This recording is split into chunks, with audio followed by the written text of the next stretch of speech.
said earlier, in 2 days we've been playing together for 50 years, and it's gone, yeah, right. It's gone pretty fast, I must say. But for those that aren't familiar with us, if you've been living in a cave for the last 50 years, I'm going to give you the 60-second history of Air Supply. We met in a vocal rehearsal in Sydney, Australia. There was 34 people in the room. We were all total strangers. And in that room, we were all very nervous too.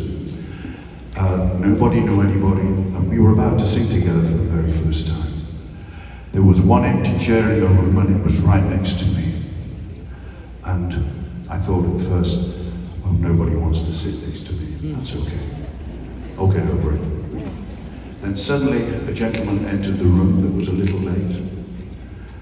He had very tight trousers on. And as he walked across the room, I could hear all his jewelry rattling. He had a big afro, the biggest I'd ever seen. And of course, he had to sit next to me. It was the only seat. And so, after a few minutes, we all started to sing, and it sounded amazing. But there was one voice in the room that just blew me away. He was right next to me. And when I heard him sing, an alarm went off in my head that said, you need to meet this guy, and you need to work with him. So at the end of the rehearsal, I introduced myself very nervously. And the first thing he said to me was, we've got the same name. And I said, yeah, we do. And we discovered, after a few hours of rehearsal, that we had so many things in common, it was rather uncanny. But we became very, very great friends from that moment. And in our decades-long friendship, we have never had an argument of any kind at any time.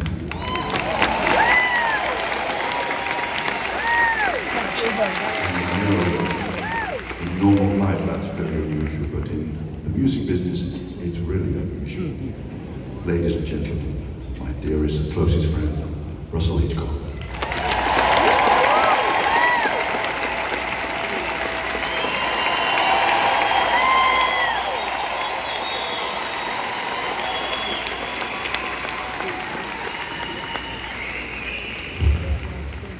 Wasn't that a beautiful poem, ladies and gentlemen? Wasn't that a beautiful poem, ladies and gentlemen? That's it. I'm going to tell you a brief story before we continue. I'm sure most of you can relate to this. I do a lot of shopping online. Amazon is my friend. I bought these pants from Amazon. Got them home, tried them on, they fit perfectly. Then I took them on the road. After 2 or 3 shows, when you start to sweat a bit, and your pants start to expand a bit. By the end of the show, my crotch went down around there. But fear not, this is a family show. Thank you.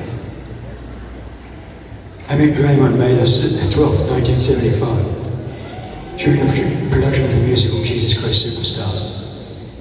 We toured with that show for nearly 2 years, and by the end of the show, we'd formed Air Supply and released an album and a single. Both went straight to the top of the charts in Australia, which was a miracle. Yes, thank you. On the strength of that success, we were asked by Rod Stewart's management to open for him in Australia for 3 shows.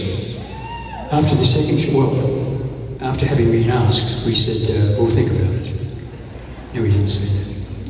We jumped at the chance, of course. After the second show, Rod came into our dressing room and personally asked us if we'd like to tour the US with him in 1977, all across North America and Canada. Of course we did. You'd be an idiot if you didn't do that. We played all the big places that you can think about: Madison Square Garden, the Forum, Candlestick Park, the Astrodome, the Superdome, the Enormodome, and the Dome of Domes. Incredible experience for 3 months. And after doing that for that long a period with such a superstar, you start to think that you're pretty good. And then we got back to Australia, and we found out that we weren't pretty good at all. We were dead in the water. Couldn't get arrested. I tried. We've only done this a couple of times. We picked ourselves up. We knew that we had great songs. Thanks for this gentleman here. Big round of applause for Graham. And we have an ambition. We're going to take it back now to the early part of our career with one guitar, two voices, and the help of Mirko on piano, Kat on cello, and Cassie on cello. It's amazing to see another generation of people come see us. I remember in the early days, you used to come and see us, and you would bring your wives, lovers, and girlfriends, or all three, we really didn't care. All three. You know the words, please sing along. Once again, if not for you, we wouldn't be here. Thanks for coming, we love you, thank you.